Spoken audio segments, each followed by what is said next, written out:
Jason Spears here with drpremed.com. I want to talk to you about preparing for your medical school interview and what that means for you. I want to say, first of all, congratulations if you're actually preparing for a medical school interview. So that means you made it through a lot of hurdles. You made it through the MCAT, the personal statement, your secondaries, and now you're here to see if you're qualified to get into medical school. And I want to first of all go over one huge myth that people have about the medical school interview. What you need to understand and realize is if you're invited to a medical school interview, that means the school already knows you have the credentials. That means you have the numbers, you have the MCAT score, you have the GPA, and you have the extracurriculars. Otherwise, a medical school would not be inviting you to a medical school interview. Here's how you need to think about it. Each year, particular medical schools are going to receive over 10,000 applications, and then they need to whittle down that 10,000 to whoever they think is qualified.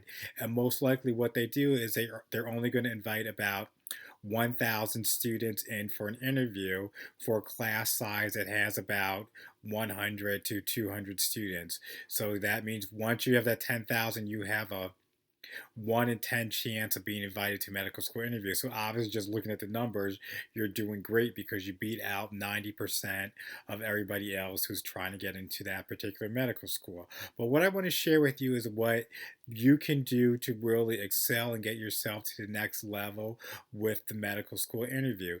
You need to realize that the interview is to figure out who you are as a person, because right now all the AdComs have, all they know about you is what you've written on paper, your test score, your extracurriculars.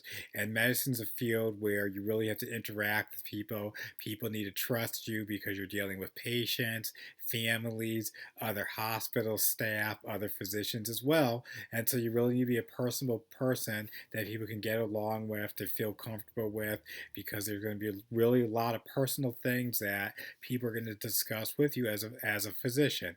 And so I want to share with you a story about somebody. His name is Peter. He's actually a classmate of mine from undergrad at Northwestern University. And I want to share with you the transformation that can happen when you actually know what you're doing to prepare for your medical school interview. Now, Peter and I were both very smart individuals. We went to Northwestern for undergrad and everything like that. And then I actually went off to grad school at Boston University to get my Master of Arts in Medical Sciences. And when I was in grad school, I was surprised. I got a phone call from Peter. He was telling me that he was coming up to Boston. He had a medical school interview and he really needed some help. And I was kind of curious, like, okay, Peter needs some help. Let me see what I can do for Peter. And one of the reasons why he was reaching out to me was because during undergrad, I was a president of the Pre-Med Society, so I made contacts with a lot of the AdComs from all the different schools across the country, had insider tips and knowledge. They would give me advice on things, and I would share that advice with other people, other students, my classmates, whoever needed help. And so Peter was coming to me, and I kind of asked him a couple questions: what's going on? Where is he? What interview does he have coming up? He told me that he had an interview coming up at a couple schools in Boston, but he was really concerned because this is going to be his, I can't remember exactly whether it was his second or third time applying to medical school. Now, Peter, he didn't have any problems applying or having the numbers or credentials, but again, what I said is you needed to pass that interview for people would feel comfortable with you as being somebody that they wanted to admit in the incoming class to be a physician. So Peter's already been down this road at least once or twice, and he was unsuccessful. There was just something that wasn't gelling, that wasn't connecting with him and his interviewers on his medical school interviews. And so I took some time to talk to Peter, kind of figure out what was going on. I knew it was something with how he's presenting himself, his demeanor, and all of that. That's something that I feel is something that can easily be fixed with some practice. Well, what you want to do, you want to have perfect practice to give yourself the advantage to be a strong candidate for medical school. And so I worked with Peter, gave him some pointers and advice on what he needs to say, what he needs to convey to the AdComs while he's at the interview, certain questions that he knows that he knows they're going to definitely ask of him, and how you respond to those questions. And Peter took my advice. I also told him the thing about you need to have an elevator pitch, and that's basically what happens if you hop on an elevator and then the dean of the medical school hops on the elevator as well, and you have from the first floor and to the fifth floor where either you or the dean are getting off to plead your case of why you should be admitted to medical school. And I told Peter that he needs to have his story down pat. It needs to be solid. It needs to make sense. It needs to be believable.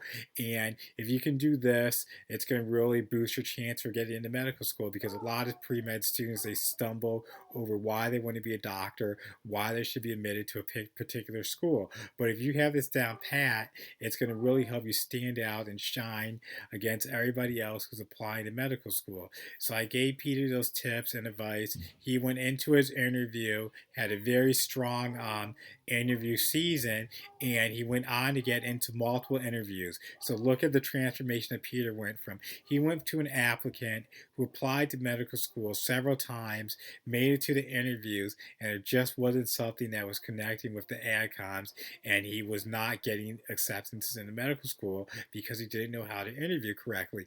Now look at Peter. He works with me. We do a little one-on-one coaching.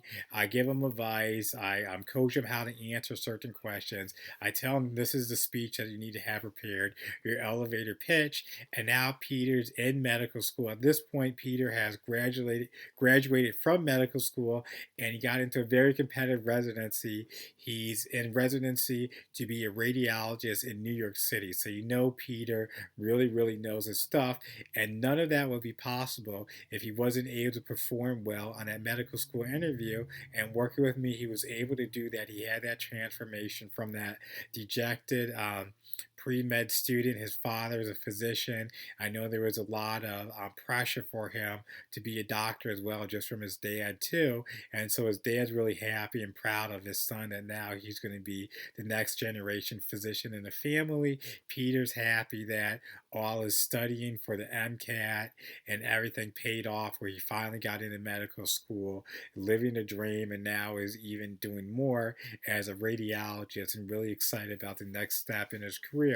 But it wouldn't have been possible without knowing what to say, how to approach the medical school interview, because you have to think about it. The interview is yours to lose. If you're being invited to an interview, that means the AdComs feel confident of you being a physician.